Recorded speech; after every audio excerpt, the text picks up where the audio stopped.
జై వారాహి మాత. సమస్యలు లేని జీవితం అంటూ ఉండదు. ప్రతి ఒక్కరి జీవితంలో ఏదో ఒక సమస్య ఉంటుంది. మీ సమస్యలన్నింటినీ తొలగించే ఓం శ్రీ కనకదుర్గా జ్యోతిష్యాలయం. విద్యా, ఉద్యోగం, ఆర్థిక, కుటుంబ సమస్యలు, ప్రేమ, పెళ్లి సమస్యలు, వ్యాపార సమస్యలు, ఇలా ఏ సమస్యకైనా పరిష్కారము అనేది చెప్పబడును. అలాగే స్త్రీ పురుష వశీకరణము అనేది ప్రత్యేకంగా చేయబడును. లంక బిందెలు, గుప్త నిధుల గురించి కూడా చూడబడును, చెప్పబడును. Phone number 6302400814. మరియు ఏ ఇతర సమస్యలకైనా సరే శక్తి పూజలు చేసి పరిష్కారము అనేది చూపబడును. యంత్రాలు ఇవ్వబడను. మీరు ఎక్కడెక్కడో జ్యోతిష్యం చూపించుకొని నిరాశ చెంది ఉన్నారా? అయితే ఒక్కసారి గురువుగారికి కాల్ చేయండి. Phone number 6302400814. జై వారాహి మాత. Welcome to my channel. ఈరోజు మన వీడియోలో అరుణాచల మహత్యం గురించి తెలుసుకుందాము. పూర్వం ఒక కల్పంలో శేషపాంటు మీద నిద్రించిన శ్రీహరి యోగ నిద్ర నుంచి ఎంతకాలం గడిచినా మేలుకోలేదు. ఆయన అలా నిద్ర మేలుకోపోవడంతో జగత్తంతా అంధకారం ఆవరించింది. అది చూసి మునులంతా అయ్యో ఏమిటిది, అకాలంలో కల్పాంతమైనట్లుందే అని ఆందోళన చెందారు. ఏమిటి ఈ దుస్థితి, కల్పం గడిచిపోయినా శ్రీహరి మేలుకోలేదే అని భావించి వెంటనే తేజోరాశి సంభూతుడైన పరమేశ్వరుని ధ్యానించారు. మునుల ప్రార్థన విని ఈశ్వరుడు విశ్వరక్షణకు పూనుకున్నాడు. వెంటనే తన తేజస్సు నుంచి విస్ఫులింగాల్లాంటి 33 కోట్ల దేవతలని సృష్టించాడు. వారందరూ ఒక్కసారిగా విష్ణువుని నిద్రలెమ్మని ప్రబోధించగా శ్రీహరికి మాయ వదిలిపోయింది. వెంటనే నిద్ర నుంచి మేలుకొన్నాడు. కళ్ళు తెరవగానే ఎదురుగా ప్రభాత కాంతిని చూసి అయ్యో తామసగుణం పెరిగిపోయి నేను ఇలా నిద్రలో మునిగిపోయాను, నన్ను లేపడం కోసం సాక్షాత్తు శివుడే స్వయంగా పూనుకోవలసి వచ్చిందే, ఇదంతా దురదృష్టం, ఎంత అవివేకమైన పని చేశాను, ఇక నాకు శంకరుని క్షమించమని వేడుకోవడం తప్ప మరో మార్గం లేదు అని అనుకుని పరమేశ్వరుని శరణు వేడుకుంటూ దివ్యంగా స్తుతించాడు.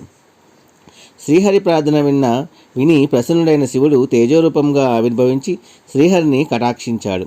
దివ్య తేజరూపంతో తనకు దర్శనమిచ్చిన శంకర్ను చూసి తన్మయంతో హే శంకర, త్రిభువన పాలక, త్రిమూర్తి రూప, త్రినేత్ర, త్రిగుణాతీత, త్రిపురహర, నీవే సర్వేశ్వరుడివి, జగదీశ్వరుడివి, నీ అంశతోనే ఈ దేవతలందరూ జన్మించారు. సర్వకార్య కారణ రూపంతో ఈ ప్రపంచాన్ని నడిపించేది నీవే. ఓ జగత్పాలక, నా భారమంతా నీదే. అకాలంలో నిద్రపోయిన నన్ను దోషిగా కూడా నీవు పరిగణించలేదు. హరహర శంకర, నాకేది గతి, నా మానసిక బాధను తొలగించేది నీవే అని దీనంగా విలపించాడు. అలా బాధపడుతున్న శ్రీహరిని ఓదార్చి అతడికి ఈ విధంగా ప్రాయశ్చిత్తాన్ని వివరించాడు. మధుసూదన, నేను భూలోకంలో అరుణాచల రూపంలో కొలువున్నాను. అది నా జ్యోతిర్లింగం. ఆ దివ్యలింగాన్ని చూసే చాలు నీలో ఉన్న తమోగుణం మొత్తం నశిస్తుంది. ప్రశాంతమైన ఆ జ్యోతిర్లింగం స్థావరలింగంగా నిలిచి ఉంది. అంతర్జ్యోతిమయమైన ఆ అరుణాచల పర్వతం సకల ప్రాణులకి వరప్రధానమైనది. అందులకి నేత్రాలని, పుత్ర సంతానం లేని వారికి పుత్రుల్ని, మూగవారికి మాటల్ని, వ్యాధి పీడితులకు సంపూర్ణ ఆరోగ్యాన్ని ప్రసాదిస్తుంది. అక్కడ నేను స్థిరంగా నిలిచి ఉన్నాను. వెళ్ళి ఆ దివ్య జ్యోతిర్లింగాన్ని దర్శించు, అప్పుడే నీవు చేసిన దోషానికి పరిహారం జరుగుతుంది అని చెప్పి అంతర్ధానమయ్యాడు. శంకరుడి మాట ప్రకారం శ్రీహరి భూలోకంలో ఉన్న అరుణాచలానికి బయలుదేరాడు. భూలోకానికి వచ్చిన శ్రీహరి అరుణాచలాన్ని చూసి ఎంతో ఆనందించాడు. అది గొప్ప తపోభూమి అని గుర్తించి వెంటనే సకల దేవతల్ని పిలిచి ఆ పర్వతం మీద నివసించమని ఆదేశించాడు. తాను ఆ పర్వత శిఖరం మీదకి చేరి తపస్సు చేయడం ప్రారంభించాడు. ఆ పర్వతం మీదే ఋషులు నివసించడానికి తగిన ఆశ్రమాలను నిర్మించి సాంగవేదాలని అధ్యయనం చేసుకునే వాతావరణాన్ని కల్పించాడు. అలాగే నిత్యం 100 మంది అప్సరసుల నృత్య గీతాలతో ఆ గిరి మొత్తం శోభాయమానంగా ఉండేలా చేశాడు.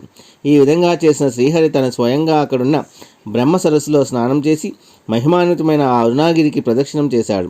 తర్వాత అరుణాచలేశ్వరుని అర్పించి సకల పాపాల నుంచి విముక్తుడయ్యాడు. తిరిగి సృష్టిని పాలించే శక్తిని పొందాడు శ్రీహరి.